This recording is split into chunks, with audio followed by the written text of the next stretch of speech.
মুসলিম বিশ্বের দুটি দেশ, একদিকে উত্তর আফ্রিকার মরক্কো, অন্যদিকে দক্ষিণ এশিয়ার বাংলাদেশ।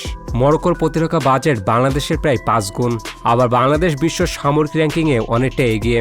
তাহলে বাস্তবে যদি দুই দেশের সামরিক শক্তির তুলনা করা হয়, কে এগিয়ে থাকবে?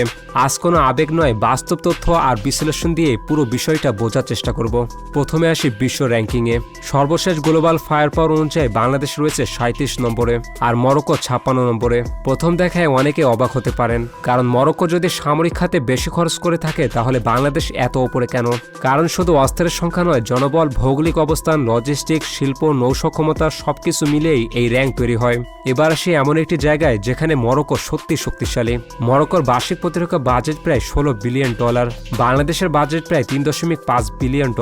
অর্থাৎ মরক্কো বাংলাদেশের তুলনায় প্রায় 5 গুণ বেশি অর্থ সামরিক বাহিনীর পেছনে ব্যয় করে। এই বিশাল বাজেটের কারণে গত কয়েক বছরে তারা F-16 Apache helicopter, Bayraktar TB2, উন্নত আকাশ প্রতিরক্ষা ব্যবস্থা এবং আধুনিক সাহায্যযান সংগ্রহ করেছে।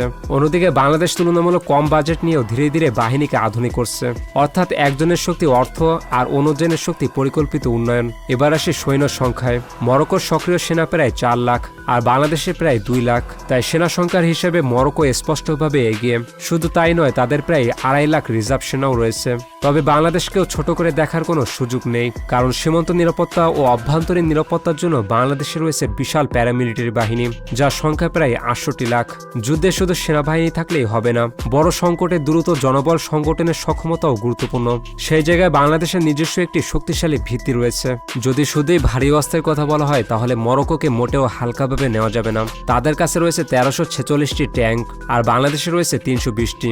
অর্থাৎ ট্যাঙ্ক সংখ্যায় মরক্কো প্রায় 4 গুণ এগিয়ে। সাজোয়াজানেও মরক্কোর সংখ্যা 17,000-এর বেশি, সেখানে বাংলাদেশে রয়েছে 11,000-এর বেশি। আবার সেলফ প্রপেলার্ড আর্টিলারিতেও মরক্কোর বিশাল চমক রয়েছে, যা প্রায় 544টি, সেখানে বাংলাদেশের মাত্র 36টি। এছাড়া মরক্কোর আছে 188টি টয়েড আর্টিলারি আর 185টি রকেট প্রজেক্টর। অন্যদিকে বাংলাদেশের আছে 103টি রকেট প্রজেক্টর আর 487টি টয়েড আর্টিলারি। কিন্তু এখানে একটা বিষয় মনে রাখবেন, বাংলাদেশের ভূপ্রকৃতি নদী, জলাভূমি আর ঘন জনবসতিপূর্ণ এলাকা নিয়ে গঠিত। তাই এখানে হাজার হাজার ট্যাঙ্ক থাকলে যে পুরো সুবিধা পাওয়া যাবে এমনটা নয়, বরং বাংলাদেশ দীর্ঘদিন ধরে প্রতিরক্ষামূলক যুদ্ধকৌশল, আর্টিলারি এবং দ্রুত মোতায়েনের উপর বেশি গুরুত্ব দিয়ে এসেছে। তাই কাগজে মরক্কোর স্থলবাহিনী বড় দেখালেও বাস্তব যুদ্ধক্ষেত্রে পরিবেশ অনেক সময় হিসাব বদলেও দিতে পারে। তবে বাংলাদেশের আসল দোষটা হলো এক জায়গায়। আজকের যুদ্ধের সবচেয়ে বড় পার্থক্য গড়ে দেয় আকাশের নিয়ন্ত্রণ। যে দেশ আকাশ দখলে রাখতে পারে তার স্থলবাহিনী আর নৌবাহিনীর কাজও অনেক সহজ হয়ে যায়। কিন্তু এই জায়গায় বাংলাদেশ সবচেয়ে বেশি ভরাডুবি করেছে। কিন্তু যদি মরক্কোর দিকে তাকান, এই জায়গায় মরক্কো গত কয়েক বছরে বিশাল বিনিয়োগ করেছে। তাদের মোট সামরিক বিমান প্রায় 271টি। এর মধ্যে রয়েছে 84টি ফাইটার জেট, যার বড় অংশে আধুনিক F-16 ফাইটিং ফ্যালকন। এছাড়া ভবিষ্যতে তাদের F-35 কেনার পরিকল্পনা রয়েছে। এছাড়া রয়েছে 31টি পরিবহন বিমান, 77টি প্রশিক্ষণ বিমান এবং 73টি হেলিকপ্টার, যার মধ্যে 6টি অ্যাটাক হেলিকপ্টার আছে। অন্যদিকে বাংলাদেশের মোট সামরিক বিমান প্রায় 212টি। এর মধ্যে 41টি ফাইটার জেট, 17টি পরিবহন বিমান, 83টি প্রশিক্ষণ বিমান এবং 67টি হেলিকপ্টার রয়েছে। তবে বাংলাদেশ সরকার এখন নতুন প্রজন্মের যুদ্ধ বিমান কেনার চেষ্টা চালিয়ে যাচ্ছে। সবকিছু তার ডাল ভাত না যে রাতারাতি হয়ে যাবে। তাই আগামী কয়েক বছরে নতুন ফাইটার জেট যুক্ত হলে দেশের বিমান বাহিনীর সক্ষমতা উল্লেখযোগ্যভাবে বাড়তে পারে। এবার যদি বলি, বাংলাদেশ অন্য কিছুতে না থাকলেও একটা জায়গায় কিছুটা উন্নতি করেছে, আর তা হলো নৌবাহিনীতে।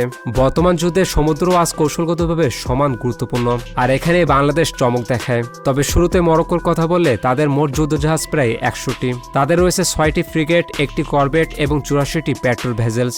অন্যদিকে বাংলাদেশের মোট যুদ্ধজাহাজ 121টি, রয়েছে 60টি ফ্রিগেট, 6টি করবেট, 61টি পেট্রোল ভেসেলস এবং সবচেয়ে গুরুত্বপূর্ণ 2টি সাবমেরিন। সাবমেরিন শত্রুর চোখের আড়ালে থেকেই নজরদারি করতে পারে, আবার প্রয়োজন হলে আংশিক হামলাও চালাতে পারে। এছাড়া বঙ্গোপসাগরে দীর্ঘদিন ধরে কাজ করার অভিজ্ঞতাও বাংলাদেশের নৌবাহিনীকে শক্তিশালী করেছে। এখন সবচেয়ে গুরুত্বপূর্ণ প্রশ্ন, যদি কাগজের হিসাব বাদ দিয়ে বাস্তবতা দেখা হয় তাহলে কে বেশি শক্তিশালী? যদি আধুনিক যুদ্ধবিমান, ভারী ট্যাঙ্ক, সামরিক বাজেট এবং প্রযুক্তির কথা বলেন তাহলে মরক্কো স্পষ্ট এগিয়ে থাকবে। কিন্তু যদি সামরিক সক্ষমতা, নৌবাহিনী, ভৌগোলিক কৌশলগত অবস্থান এবং গ্লোবাল ফায়ার পাওয়ার মূল্যায়ন দেখেন তাহলে বাংলাদেশও কোনো অংশে দুর্বল নয়। আসলে এই দুই দেশের সামরিক কাঠামো একেবারেই আলাদা। মরক্কো তৈরি হয়েছে উত্তর আফ্রিকার নিরাপত্তা পরিবেশ মাথায় রেখে, আর বাংলাদেশ নিজের প্রতিরক্ষা পরিকল্পনা সাজিয়েছে বঙ্গোপসাগর, নদীবহর ভূখণ্ড এবং সীমান্ত নিরাপত্তাকে কেন্দ্র করে। তাই কে বেশি শক্তিশালী এর উত্তর শুধু ট্যাঙ্ক বা বিমান গুণে দেওয়া যায় না। যুদ্ধের পরিবেশ, ভূগোল, কৌশল এবং নেতৃত্ব এসবও সমান গুরুত্বপূর্ণ। তবে আপনার মতে বাস্তবে কে বেশি শক্তিশালী, বাংলাদেশ নাকি মরক্কো? কমেন্টে অবশ্যই আপনার মতামত জানাবেন।